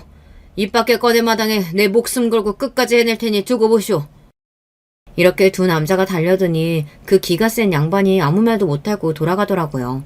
정말이지 속이 뻥 뚫리는 기분이었습니다. 이후 우리 아빠 때문에 시모의 부동산은 처분하지도 못한 채 묶여버렸어요. 재건축만 믿고 자랑하시던 시모는 결국 자식대에 와서야 재건축이 진행될 것 같네요. 그리고 부동산 담보로 대출도 상당했는데 그건 또 어떻게 갚으려는 건지. 그러게 적당히 벌었을 때 쉬기도 하고 처분하면서 쓰고 살지 말입니다. 이 일을 겪으면서 우리 남편이 그러더라고요. 난 우리 엄마가 저렇게까지 할 줄은 몰랐어. 그래서 제가 이렇게 답했죠. 원래 자식이 아는 엄마랑 남이 보는 내 엄마는 다른 법이야. 게다가 어머님은 좀 차별이 심하신 양반이야. 당신 동생도 어머니 때문에 평생토록 힘들어하다가 절연했잖아. 그리고 남편은 이제 자신의 엄마에 대한 마음과 시선이 바뀌었어요. 자식으로서 꼭 할 도리 외에는 연락을 드리거나 신경 쓰며 살지 않았습니다. 그렇게 아들 내외가 시댁에서 나와 절연하고 사니까 시모는 신우이에게 의지하고 싶었던 모양입니다. 하지만 신우는 시집갈 때의 일로 이미 정떨어진 친모에게 완전히 등 돌린 상황이었어요. 야, 너 이 오랍이란 놈이 완전히 지 마누라한테 찰싹 붙어서는 이 엄마를 헌시짝 취급하고 사돈 어른은 우리 집 재건축 맡고 있으니 이를 어쩌냐? 이것들 다 싹 혼내줄 방법이 없나? 엄마가 다 잘못한 거죠. 저 같아도 엄마가 그렇게 해서 내 잘못되면 절대 용서 못해요. 이런 일 하나도 안 궁금하니까 저한테 그만 하소연하세요. 이런 얌통머리 없는 기집애 봤나? 너 낳고 길러준 애미한테 그게 할 소리냐? 다른 집 딸들은 친정부모 모시고 여기저기 여행도 다니고 하는데 네가 나한테 뭐 해줬다고 어? 하다못해 김밥집 바쁠 때 일 좀 도우라 해도 그만 좀 하세요. 평생 엄마 몸종처럼 시키는 일 다 하고 살았으면 됐죠. 그러게 딸한테 그런 대접 받고 싶으면 아들하고 차별 없이 좀 키우죠. 내가 괜찮은 대학 붙었을 때도 오빠 기분 안 상하게 얘기하지도 말라면서요. 엄마가 언제 절 축하하고 격려해 준 적이 있나요? 참 엄마야말로 염치도 양심도 없네요. 당연하지. 우리 집 기둥은 어변이 너희 오빠 장남이야. 어찌 딸과 아들이 같으냐? 태생부터가 다르고 어머니 대우가 다른 것이 우리 전통이지. 그럼 그 귀한 아들네 가서야 하소연하고 잘 봐달라 하지 왜 딸년한테 그래요? 지금 오빠네가 돌아서니까 아쉬운 마음에 나 찾아온 거지. 엄마 때문에 내가 제일 힘들었던 게 뭔지 알아요? 언제나 차별당하고 자랐기 때문에 내가 뭘 잘못해서 그런 게 아니라 태생적으로 난 대우받을 자격이 없는 사람이라는 생각이 박혀버린 거야. 엄마 때문에 나는 자존심도 떨어지고 꿈도 없이 살아왔어. 이제야 엄마 그늘에서 벗어나서 행복하게 살고 있으니까 그냥 얼굴 보지 말고 삽시다. 시모는 아들이건 딸이건 모두에게 버림받고 외롭고 처연한 신세가 되어버렸습니다. 결과적으로 저는 스스로 연 끊어준 시모 덕분에 편하게 지내고 있고요. 남편과 친정에서 살면서 아버지의 보살핌 속에서 몸도 마음도 건강해졌어요. 저는 사주 궁합 따위는 믿지 않지만 아무래도 시모가 저의 악연은 맞는 모양이었어요. 시모와 멀어지고 나서는 모든 일이 잘 풀리는 겁니다. 남편의 사업은 점차 번영하여 어려운 상황에서 벗어났습니다. 그리고 매달 몇천만 원씩 벌어서 머지않아 분가할 수 있을 것 같아요. 돈이 없어 시댁에 얹혀 살았던 서름은 다시는 없을 거라며 남편은 제가 원하는 집 어디든 사주겠다고 약속했죠. 또한 제 마음이 편해져서일까요? 다시금 저에게 아기 천사가 찾아오고 만 겁니다. 시험관 시술 없이도 자연 임신했다는 사실을 알고 남편과 손을 맞잡고 방방 뛰다가 이내 조심했어요. 뛰다가 우리 아기 다치면 안 되니까요. 저는 발걸음도 조심하고 남편과 아빠가 사다 주는 맛난 음식을 먹으며 살이 벌써 10kg나 쪄버린 통통한 산모입니다. 그럼에도 매일 너무 행복한 걸 어쩌나요. 이번에야말로 제 아기를 반드시 지켜낼 겁니다. 그리고 제 힘 닿는 데까지 잘 키울 결심이에요. 그런가 하면 그 꼬장꼬장 하시던 시모는 결국 우리 아빠에게 백기를 드셨습니다. 친정에 찾아온 시모는 머리 숙여 100배 사죄하고 재건축이 진행될 수 있도록 아빠의 협조를 부탁하셨어요. 그리고 저에게도 미안하다며 다시 잘 지내보자고 말씀하셨죠. 그분 나름대로 큰맘 잡숫고 어렵게 내신 용기라는 거 알죠. 하지만 아직 저는 온전히 어머님을 용서하기 어렵습니다. 그리고 시모를 보지 않고 사니까 제 인생이 잘 풀리는 것 같아서 말이죠. 일단 아빠는 시모가 앞으로 어떻게 하는지 보고 나서 협조해주겠다고 하셨고 저 역시 시간이 좀 흐르고 나서 다시 왕래하겠다고 말씀드렸어요. 내가 벌써 70을 앞둔 노인인데 너희 시아버지도 언제 가실지 모르고 나 좀 받아오. 이런 말씀을 남기고 기운 없이 돌아가는 시모에게 측은지심이 들었지만 아직은 거리를 두고 지켜보는 중입니다. 구독자 여러분이 보시기에도 이런 시모와 다시 엮이고 사는 것은 안 될 일이죠. 혹여 다른 의견이 있으시다면 말씀 부탁드립니다. 제가 친정엄마가 없잖아요. 같은 여자끼리 이런 일에 대해 충고를 주신다면 감사히 받아들이고 귀담아 듣겠습니다. 그럼 저는 감사한 마음으로 앞으로 아기 키우고 열심히 살겠다는 말씀을 끝으로 제 사연을 마치겠습니다. 지금까지 저와 함께 해주신 여러분께 감사드립니다. 모두 늘 건강하시고 행복하시길 바랄게요. 안녕하세요. 저는 서울에 살고 있는 평범한 회사원입니다. 나이는 33살이고요. 현재는 혼자 거주하고 있습니다. 오늘 제가 사연을 보낸 건 제가 겪었던 상당히 특이한 결혼 경험을 누군가와 나눠보고 싶어서입니다. 특이하다고 하는 게 맞는 건지는 잘 모르겠네요. 좀 소름 끼친다고 해야 하나? 정말 예상도 못했던 일을 겪었던 적이 있어서요. 여러분께 조심하라는 말씀도 드릴 수 있었으면 좋겠습니다.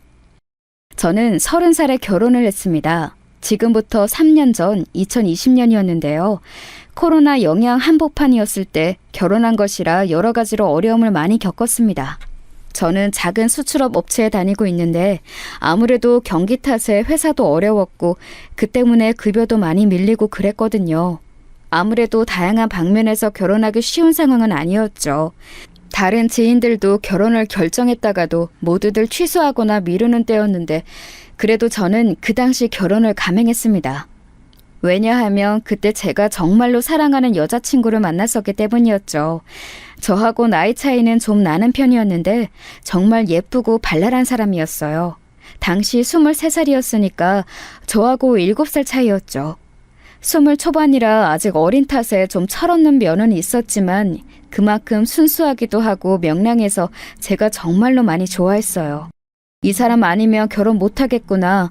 평생 행복하려면 이 여자를 꼭 잡아야겠구나. 라는 확신이 들었었거든요. 어려운 시국에도 제가 결혼한다고 청첩장 돌리느라 친구들을 만났을 때 여자친구의 나이를 듣고서 친구들이 도둑놈이라고 하면서도 엄청 부러워했었죠. 나이가 어리기도 했고 워낙 예쁘기도 해서. 아니, 사실 객관적인 미인은 아니었지만 어린 나이 특유의 그 순수한 미모가 있었거든요. 친구들은 계속 제가 도둑놈이라면서 구박했지만 저는 당당했습니다. 제가 처음부터 속인 것도 아니었고 여자친구 쪽에서 저한테 먼저 다가온 것이었거든요. 편의점에서 일하던 여친이 제가 담배를 살 때 쪽지를 끼워주면서 번호를 달라고 했던 게 저희 관계의 시작점이었던 터라 제가 당당할 수 있었죠. 그 후에야 제가 여자친구를 더 많이 좋아했지만 말입니다. 아무튼 코로나 시국에 여러 가지 힘든 일이 있었지만 저희는 성공적으로 결혼을 했습니다.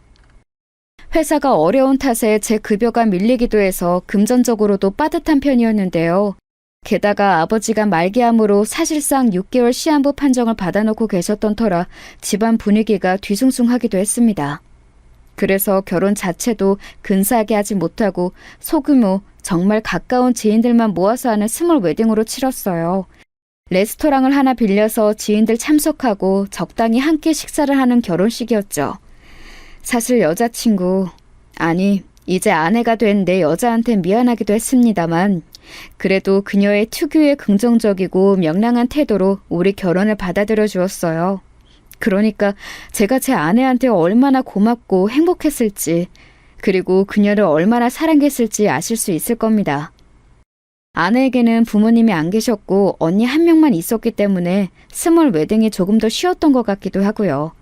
그리고 아내는 아직 어린 나이라서 살아보고 혼인신고를 하면 안 되냐고 저한테 부탁을 해왔습니다. 그 정도야 얼마든지 가능했죠. 아버지는 시한부인 상황에서 아들이 결혼한다고 하니까 정말 기뻐하셨습니다. 제가 둘째인데 아버지가 돌아가시면 아버지 소유의 재산 중 집을 한 채 제가 물려받기로 했습니다. 아버지 앞으로 보험사에서 돈이 나온 것도 있었는데 그것도 함께 나눠받기로 했고요. 형은 돈에 있어서 그렇게 인색하지 않고 넉넉한 사람이라 저희 형제는 그런 문제로 싸울 일은 없었습니다. 그래도 아버지가 돌아가시기 전에 저까지 결혼하는 모습을 보여드릴 수 있어서 정말 감사했어요. 그래서 저희 부부는 결혼한 뒤 아버지 소유로 되어 있는 집에 들어갔습니다. 단독주택이었는데 원래 1층과 지하에는 임차인을 들여서 월세를 받고는 했지만 아버지가 거기까지 관리하실 여력이 되지 않아서 비어있는 상태였죠. 마당이 크지는 않고 나무가 두세 그루 심어져 있는 주택이었어요. 날은 값도 나가는 2층 집이었죠. 신혼부부가 살기에는 좀 크기는 했지만 그래도 제 아내한테 보여주기 나쁘지 않았습니다. 아내는 결혼하기 전에 처음 그 집을 보고서 무척 기뻐했거든요. 이렇게 큰 집에서 사는 거 나 처음이에요. 그래? 뭐 그렇게까지 큰 건 아니고 그냥 평범한데. 세상에, 우리는 그럼 2층에 사는 거예요, 오빠? 원래 2층에 주인집이 살거든. 그럼 1층이랑 지하는? 세 주면 좋은데 지금 좀 도배랑 장판은 하고 줘야 할 것 같아. 근데 지금 당장은 이사할 사람 많지 않을 것 같으니 좀 나중에 하자고. 월세를 받으면 좋은데 사실 그러려면 관리한 지 오래된 실내를 좀 살만하게 만들어야 했거든요. 하지만 당시 코로나가 기승을 부리던 시기라 과연 이사를 많이들 할까 싶기도 했고, 게다가 무엇보다 저희 회사가 어려워서 급여도 밀리는데 도배 장판을 할 만한 돈을 따로 만들기가 힘들었어요. 뭐 하려면 할 수 있었겠지만 그렇게까지 무리해서 급하게 할 필요가 없는 일이었거든요. 아내는 아무래도 좋다면서 신이 났습니다. 결혼 후 살림살이를 들여놓고서 집안을 꾸미는 것에도 열과성을 다했어요. 저는 가족과 같이 살다가 결혼한 것이라 집에 들어오면 어린 아내가 열심히 살림을 하다가 저를 맞이해주는 것이 너무 알콩달콩 좋았었죠. 남자분들은 아마 다들 아실 텐데요. 아내가 저녁 식사를 준비하면서 갓 지은 밥 냄새가 나고 현관까지 나와서 가방하고 옷을 받아줄 때 얼마나 일하는 보람을 느끼는지 말입니다. 사실 남자들이 일하는 목표가 아내와 아이들을 먹여 살리기 위한 거지 않습니까? 아직 아이는 없었지만 아내가 있는 것만으로도 지극히 행복했었죠. 아내는 원래 고등학교를 졸업하고서 대학을 다니고 있었습니다. 등록금을 벌기 위해서 편의점에서 아르바이트를 하다가 저를 만난 거였죠.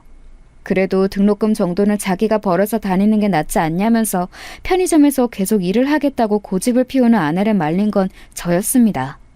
사실 대학 등록금이 생각보다 꽤 큰 돈이지만 그래도 그 돈 때문에 소중한 어린 아내가 진상들하고 싸우면서 편의점에서 일하는 것은 보고 싶지 않더군요. 그래도 너무 돈 많이 드니까. 괜찮아, 내가 얘기했었잖아. 우리 돈 곧 생긴다고. 아, 그때 얘기했던 거요? 그래, 뭐 가슴 아픈 일이지만 아버지는 곧 돌아가실 거니까. 사실 아버지가 돌아가시고 나면 저희가 받을 돈이 있으니까 그것 때문에 자신감이 있어서 아내에게 집에 있으라고 말한 것도 있습니다. 집도 아직 소유권은 넘어오지 않았고 아버지 앞에 현금도 가르기 전이지만 어쨌든 시한부 판정을 받으셨기 때문에 어차피 멀어도 1년 안에는 저희 수중에 들어오는 돈이었거든요. 저희가 뭐 욕심을 부리는 것도 아니었고 아버지가 남겨주시는 돈이니 받아서 감사히 쓰겠다는 것뿐이었습니다. 결혼 전에도 이미 수차례 우리 집이나 재산은 걱정할 것 없다. 내가 중소기업에 다녀서 많이 못 벌어도 어차피 아버지가 남겨주실 돈이 있다고 아내에게 이야기를 해두었기에 그녀도 아는 바였죠. 아내는 아버님께 죄송한 거 아니냐면서 무척 망설였지만 그래도 저는 단호하게 집에서 가정주부로 있어달라고 했습니다. 그런 제 말이 고마웠던지 아내는 눈물을 글썽거리기까지 했었죠. 아직 혼인신고는 안 했지만 그래도 부부로 연을 맺었으니 당연히 2-3달만 지난 다음에 신고를 할 생각이었어요. 그럼 제 돈이 아내의 돈이나 마찬가지였죠. 그런데 묘하게 처형이 아내를 좀 질투하는 것처럼 보이기도 했어요. 아내의 친정 식구라고는 처형뿐이어서 저는 잘 지내보려고 정말 애를 많이 썼는데요. 어쩐지 저한테 굉장히 거리감이 씨 굴더라고요. 아내하고 사이가 좋지 않은지 교류도 많지 않았고 가끔 제 얼굴을 보면서 키득거리기도 하고요.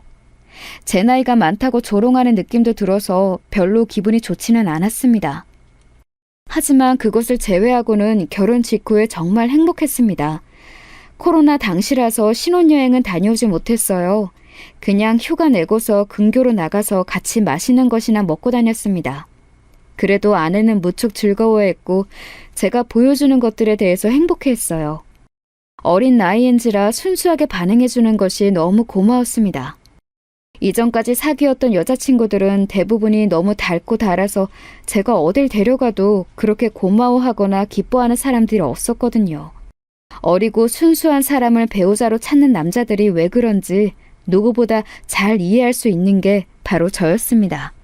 그런데 결혼하고 나서 얼마 지나지 않아서 바로 아내 몸에 문제가 좀 생겼습니다. 아내는 밤에 화장실에 가려고 자주 일어났는데요. 원래 결혼 전 사귈 때 여행을 가거나 했을 때에는 그런 증상이 없었거든요. 원래 굉장히 얌전하게 자는 사람이었고 늦잠도 심한 편이었는데 결혼하고 나니까 밤에 일어나는 일이 잦더라고요. 거의 매일 밤 일어났고 화장실에 가서 좀 오래 안 오기도 했고요. 반면에 저는 잠이 굉장히 많은 편이고 깊이 자는 편이라 아내가 일어나서 화장실에 가도 별로 불편하지는 않았어요. 다만 아내가 아직 너무 어린데 몸에 문제가 있는 건가 걱정이 될 뿐이었죠. 아내는 병원에 다녀왔다면서 방광염이라고 하더군요. 신장에 크게 문제가 있는 건 아닌데 그냥 좀 화장실에 자주 가게 된다면서 약을 타봤고요. 그런데 이상하게 왜 아무리 밤에 볼일 보러 화장실에 간다고 해도 큰일이 아닌 이상이야 금방 돌아오는 게 당연하지 않습니까? 그런데 아내는 정말 너무 오래 걸리더라고요. 처음에는 몰랐죠.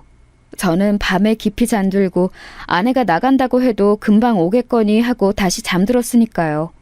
하지만 아내가 그렇게 밤에 일어나서 나간 지 보름쯤 되니까 좀 걱정이 되어서 올 때까지 기다렸어요. 당연히 5분 안에 올 거라고 생각했는데 안 오더라고요. 이상해져서 침대에서 일어나려고 하는데 10분쯤 지나서야 아내가 들어오더군요. 아내는 제가 안 자고 있는 것을 보고 조금 놀란 듯 눈을 깜빡거렸죠. 어머, 안 자고 있었어요, 오빠?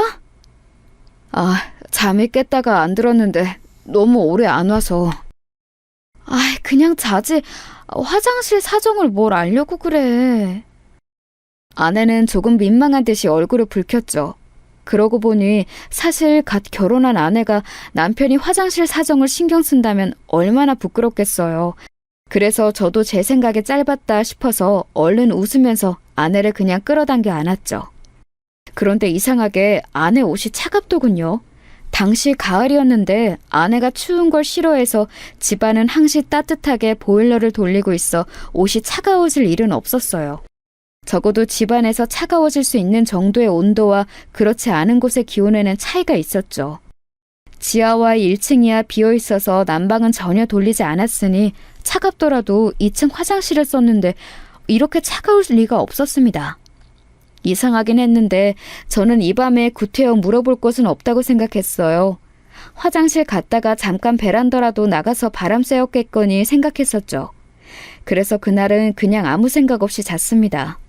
그 이후로도 며칠간 계속 아내가 밤에 나갔는데 사실 이상하다고 생각하면 좀 많이 이상한 일이잖아요. 별 생각이 없었는데도 시간이 쌓이니까 좀 의아하게 여겨지더군요.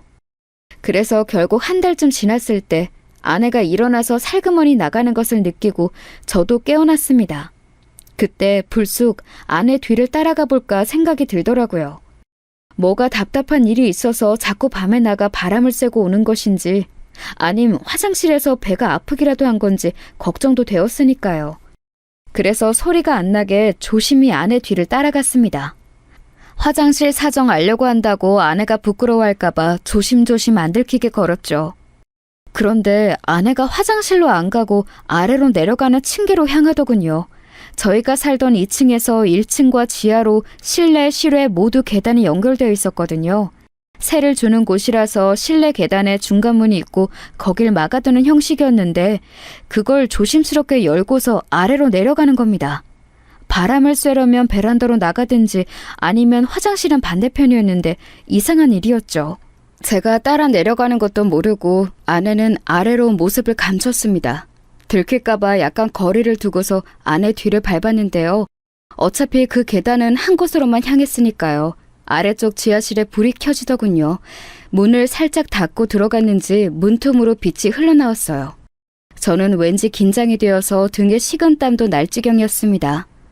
조심스럽게 발소리가 안 나도록 내려가서 가까이 가니까 웬 모르는 남자 목소리가 흘러나오더군요. 같이 섞여서 나오는 여자 목소리는 분명히 아내였습니다.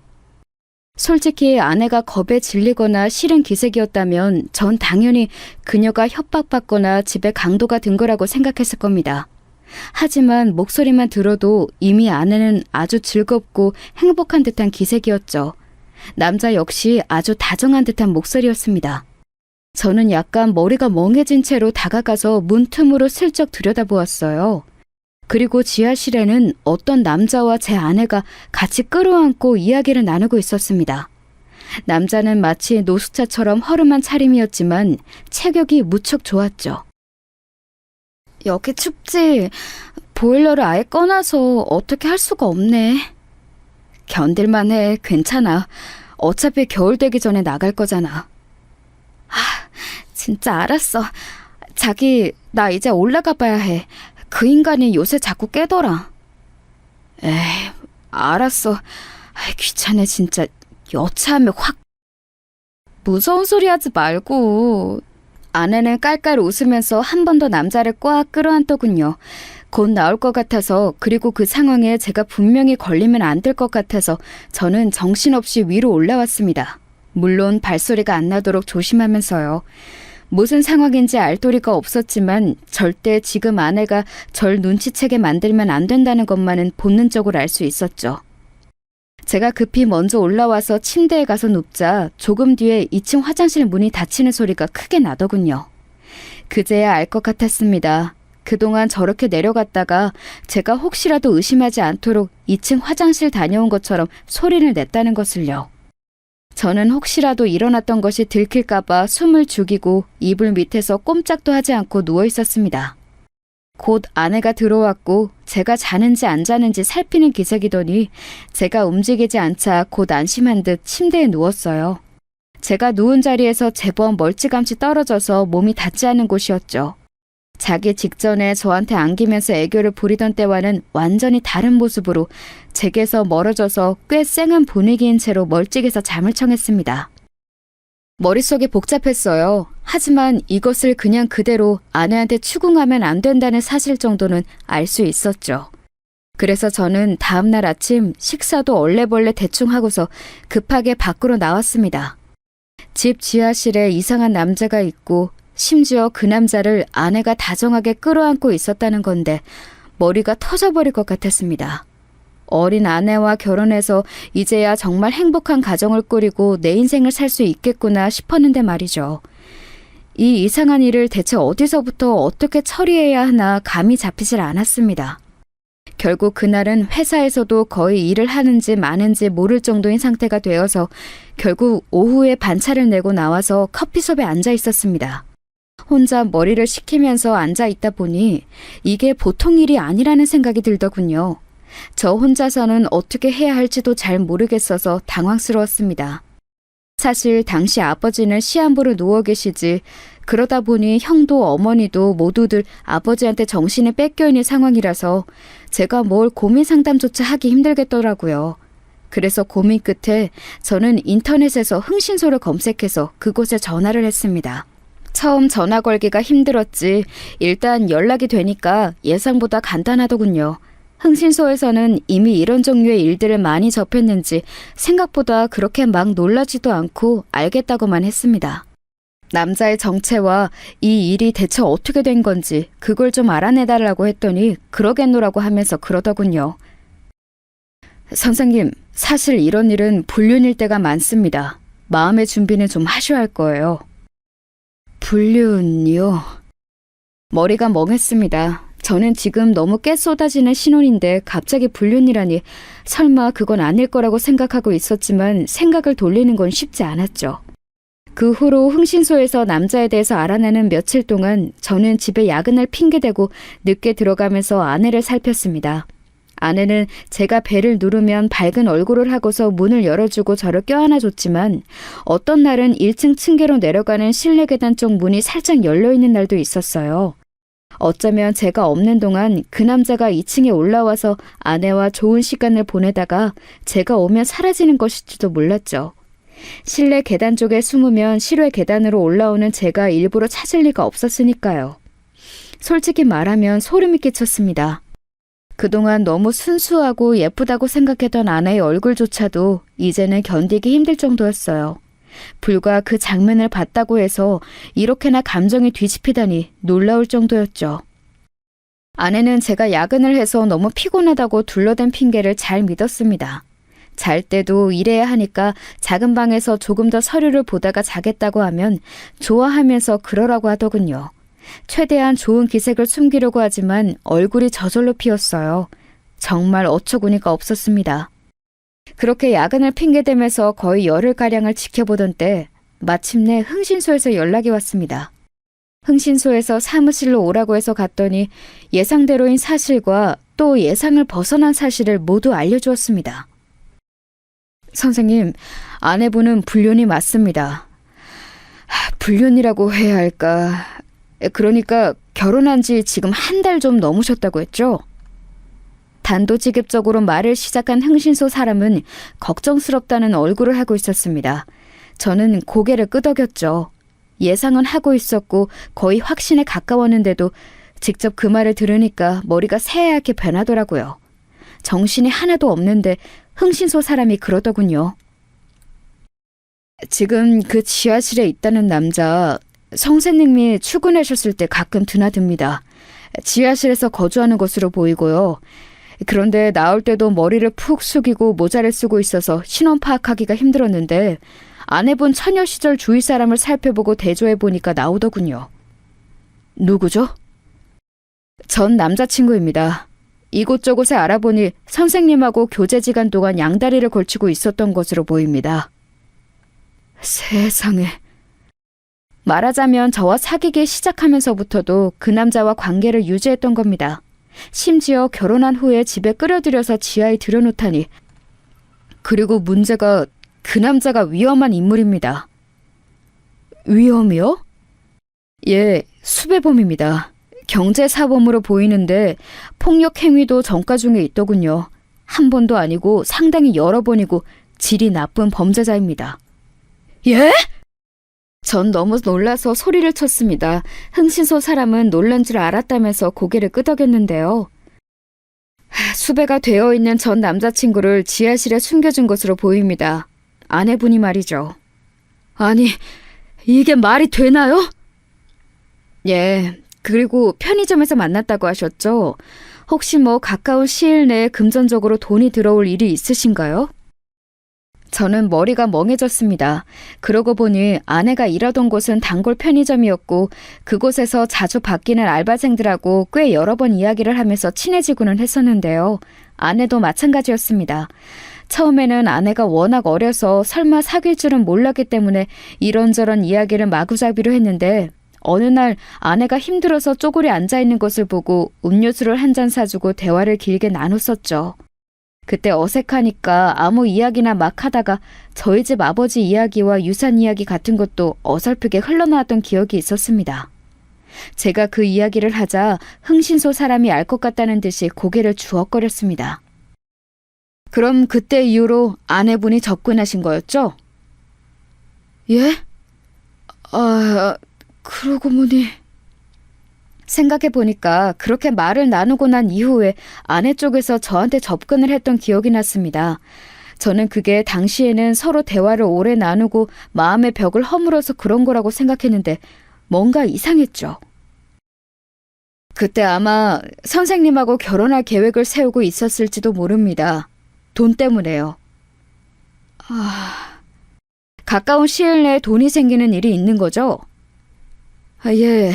아버지가 시한부 판정을 받으셔서 유산이 생길 거라는 이야기를 했거든요. 그게 문제였던 겁니다.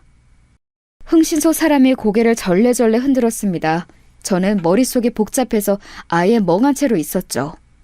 그러니까 흥신소에서 모아준 정보를 종합해서 이야기를 해보면 아내는 편의점에서 일을 하던 당시 이미 남자친구가 있었던 거였습니다. 그런데 그 남자친구가 범죄를 저질러서 수배 상태였던 거였고요. 아마 돈이 필요했겠죠. 그러니까 편의점에서 이야기를 나누다가 재산에 대해서 무심코 말을 흘린 제가 대상이 되었던 모양이었습니다. 너무 속이 울렁거려서 힘들더군요. 흥신소 사람은 안 되었다는 듯이 제 어깨를 두드려 주었지만 조금도 나아지지 않았습니다. 그럼 이 일을 어떻게 해야 하죠? 제일 좋은 건 경찰에 신고하는 방법일 겁니다. 절대 혼자서 뭘 하려고 생각하시면 안 됩니다. 경찰에 신고하면 와서 잡아주겠죠? 예, 그 남자 꽤 위험한 인간 같으니까 절대 알아차리게는 하지 마시고요. 얽히면 굉장히 골치 아프고 나중에도 안전에 문제가 생길 수 있어요. 신고를 선생님이 하셨다고도 알게 하지 않는 게 좋습니다. 보복 범죄도 저질렀던 전과가 있더군요. 예, 솔직히 저는 좀 소심하고 겁이 많은 편입니다. 흥신소 사람이 그렇게 말을 하니까 갑자기 더럭 겁이 나서 손끝이 차가워졌습니다. 지금 제가 무작정 신고를 하면 분명히 제가 했다는 게 들통이 날 테니까 나중에 제가 보복의 타겟이 될 수도 있는 거였죠. 하지만 그냥 둔다면?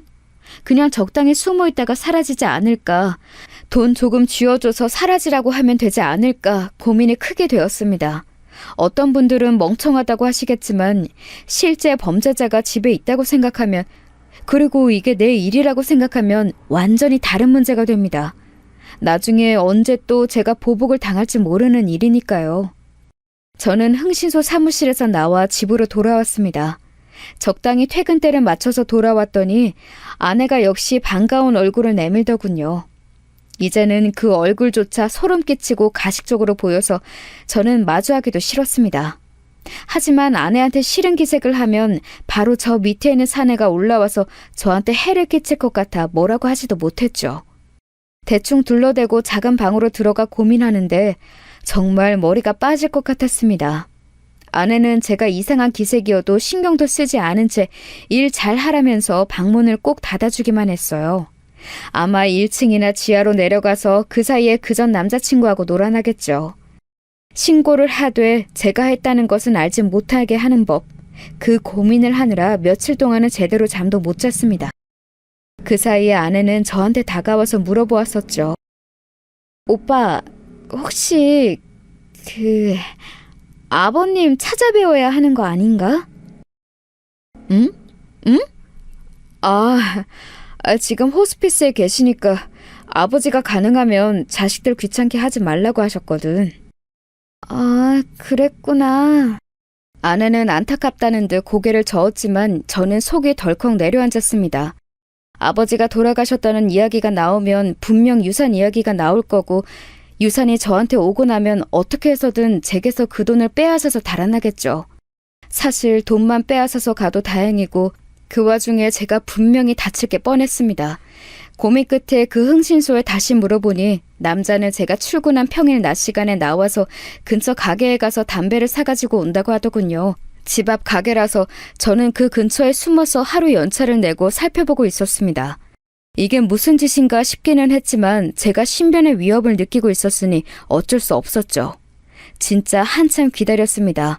가게 주변 자판기 뒤에 몸 숨기고 서서 저희 집을 바라보는데 대문이 열리고 어떤 노숙자처럼 허름한 차림새의 남자가 정말로 나오더군요. 모자를 푹 눌러 쓰긴 했는데 제가 봤던 그 남자가 맞았어요. 그 남자는 주머니에 손을 넣고서 어슬렁거리면서 나와 바로 집 앞 가게로 들어갔죠. 씻었는지 노숙자로는 안 보였는데 그 말은 분명 제 집안의 욕실을 사용해서 씻었다는 뜻이겠죠.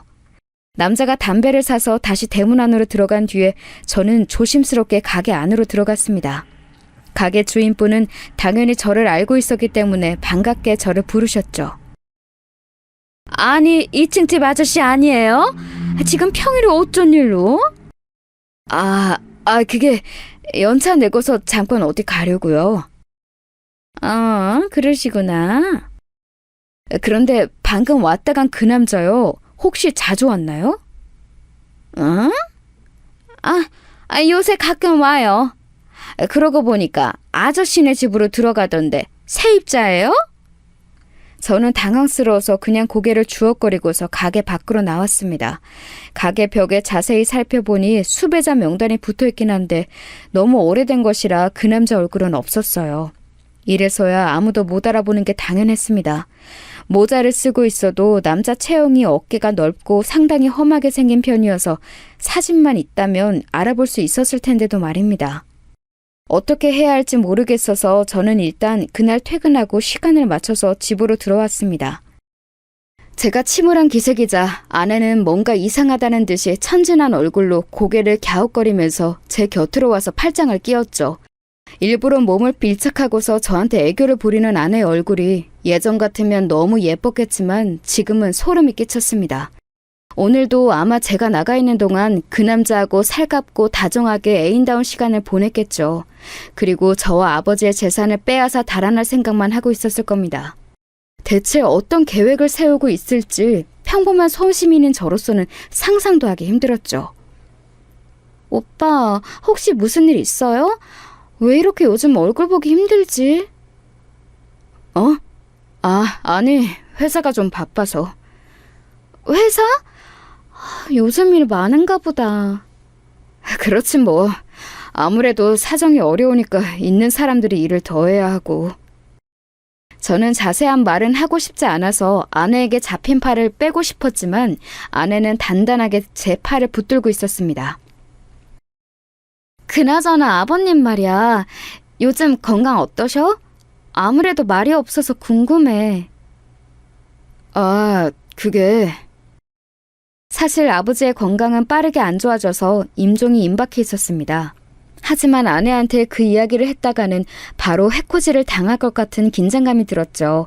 사실 아내는 어릴 뿐더러 상당히 작은 체구였기 때문에 무서울 것은 없었는데 그 뒤에 범죄자 남자가 있다는 사실을 알게 되니 무서웠어요. 저한테 겁이 많다고 탓하셔도 상관은 없습니다.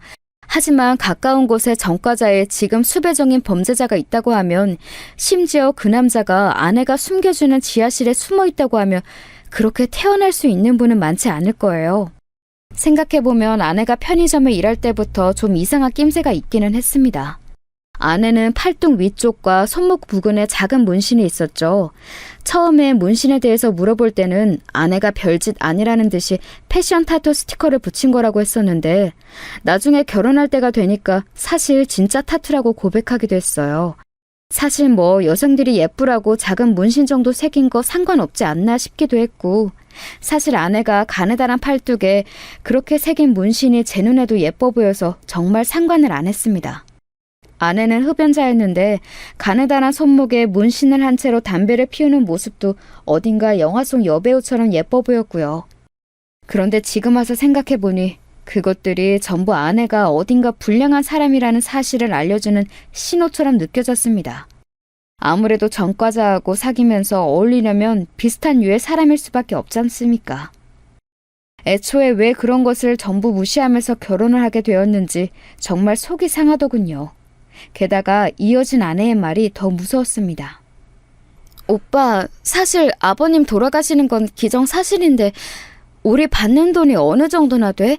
예금으로 넣어놓고 이자 받으면서 살 수 있으면 너무 좋겠다. 그게 말이지, 벌써 그걸 말하는 건 좀 이른 것 같은데. 왜? 결혼 전에 오빠도 오빠 입으로 말했었잖아. 아버님 곧 돌아가시니까 현금 자산도 꽤 받을 수 있을 거라고. 나도 가족인데 기대하면 안 되는 거야? 아내는 순진한 얼굴로 저를 올려다보면서 이렇게 말했습니다. 사실 말만 들으면 아내는 정말 아무런 사심 없이 그냥 저와 부부라서 들어올 돈이 궁금한 것처럼만 보였어요. 하지만 저는 아내의 속셈을 알았기 때문에 더 꺼려지고 두려웠던 거죠. 사실 아직 혼인신고도 안 한 사이인데 저렇게 적극적으로 유산에 대해 묻는 것도 좀 이상했습니다. 우리 그 돈 받으면 딱 적금으로 묶어두고 불려보자. 집은 있으니까 괜히 부동산 살 필요도 없잖아. 내 몫으로도 좀 줄 거지? 그렇지. 신난다. 나 내 명의로 재산 가져본 적이 없어, 오빠. 알았다고 고개를 끄덕이는데 아내는 돈을 쓸 생각에 신이 난 것 같았습니다. 순간 너무 순진해 보여서 제가 잘못 생각하고 있는 건가, 혹시 아내가 전 남친한테 협박이라도 당해서 숨겨주고 있는 게 아닐까 하는 생각이 들었죠. 하지만 그게 아니라는 건 저 자신이 잘 알았습니다.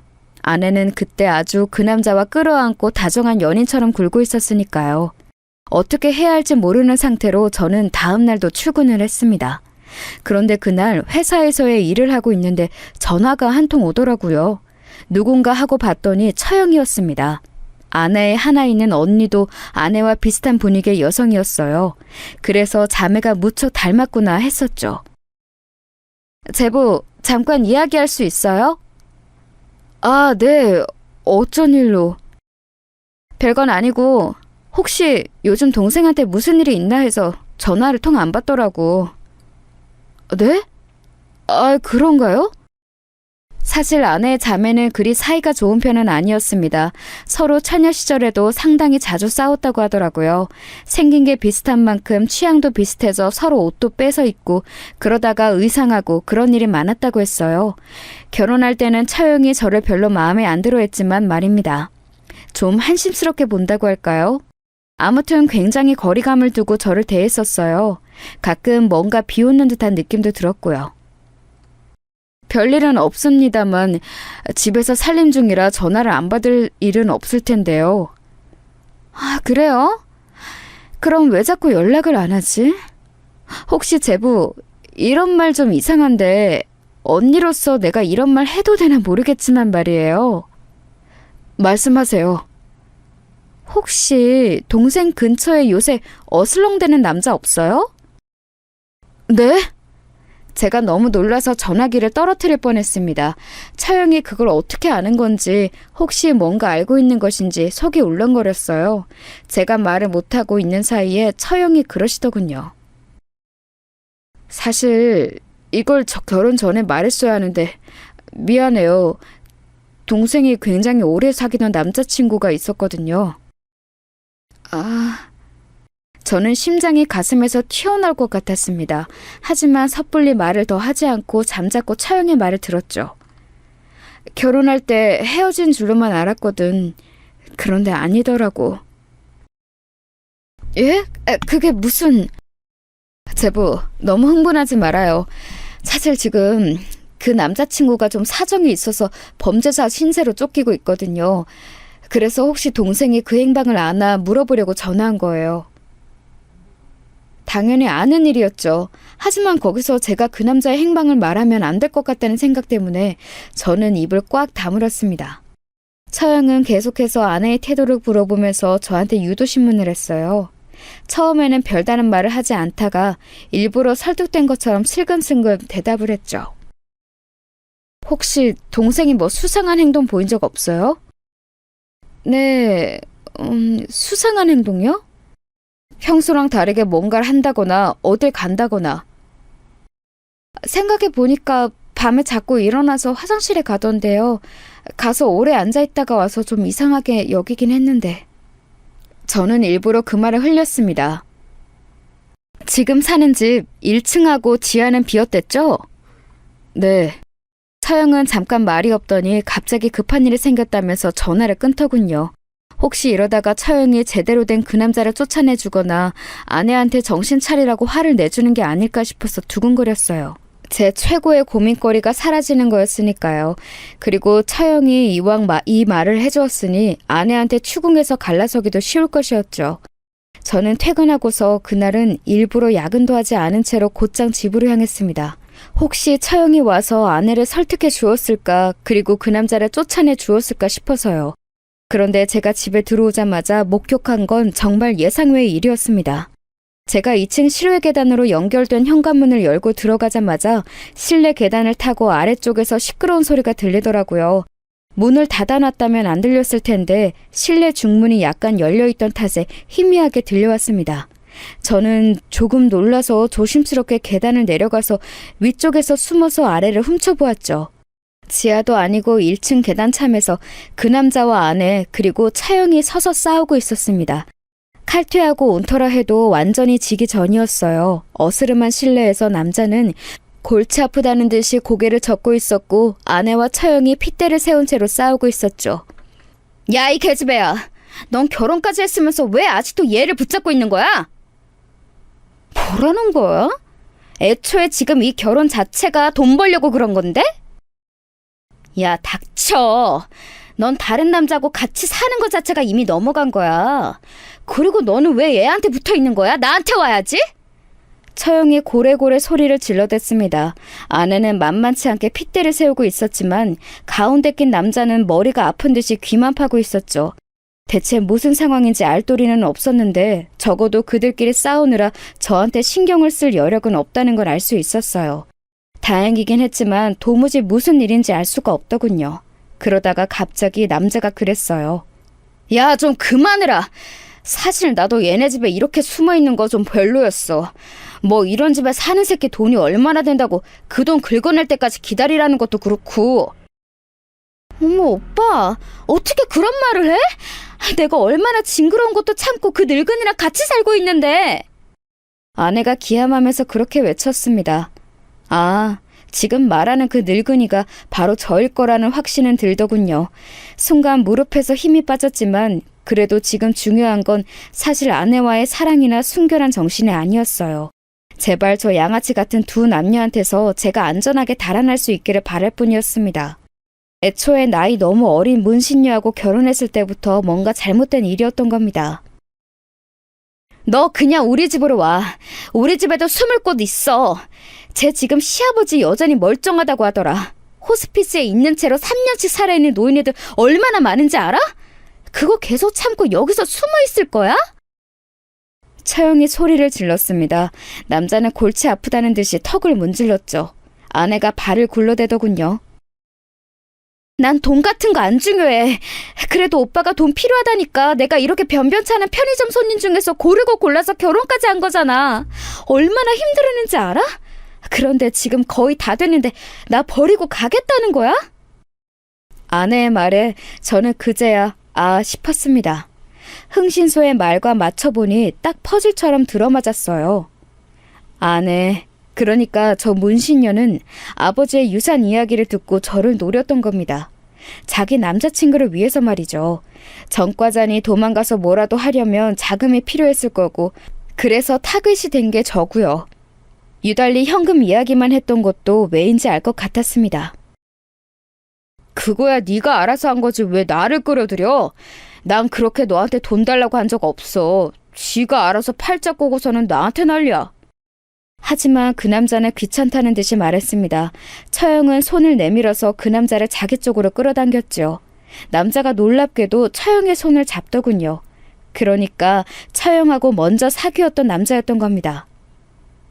오빠랑 언니 헤어졌잖아! 차영하고 사귀었던 남자를 동생인 아내가 좋아해서 따라다녔던 그런 관계였던 모양입니다.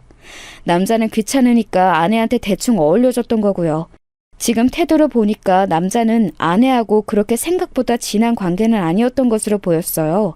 사실 정말 이건 생각지도 못했던 일이었죠. 이상하게 처형이 아내를 의식하더라니 상상 이상의 관계에 머리가 아파왔습니다. 모든 건 그 전과자 남자와 사귄다고 망상하면서 그에게 들이대고 저를 타겟으로 삼아 이용하려던 아내가 꾸민 짓이었습니다. 남자는 지금 보니 여전히 처형을 좋아하는 것 같았고 아내한테는 관심이 없는 모양이었어요. 얻을 게 있고 숨겨주니까 적당히 아내에게 어울려준 모양이었죠. 처형과 그 남자가 손을 잡는 모습을 지켜보면서 아내는 엉엉 울기 시작했습니다. 히스테릭하게 마구 소리를 지르는 모습을 보다가 저는 조심스럽게 2층으로 올라와 실내 중문을 닫고 2층 실외 계단을 통해서 바깥으로 나갔죠. 어쩌면 제 손을 거치지 않고도 일이 쉽게 해결될 수 있을 거라는 예감이 들었습니다. 1층에 있는 그 세색에 들키지 않도록 저는 조심조심 계단을 내려가서 얼른 집 바깥으로 도망쳤습니다. 겁이 많다고 하셔도 괜찮습니다. 저는 다시는 저런 아내, 아니 문신녀와 전과자이자 수배범인 남자와 얽히고 싶지 않았거든요. 처형도 마찬가지였습니다. 사실 처형도 나이만 조금 많을 뿐 아내하고 거의 비슷한 분위기인 사람이었죠.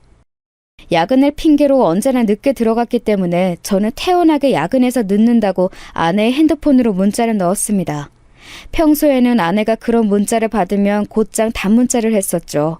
하지만 이번에는 아내의 단문이 없었습니다. 어쩌면 당연한 일이었죠. 그 남자가 아무래도 처형하고 같이 갈 것 같았으니까요. 하지만 저는 재촉하지 않고 가만히 있었습니다. 그러다가 평소보다 더 늦은 시간이 되었을 때 집으로 들어갔죠.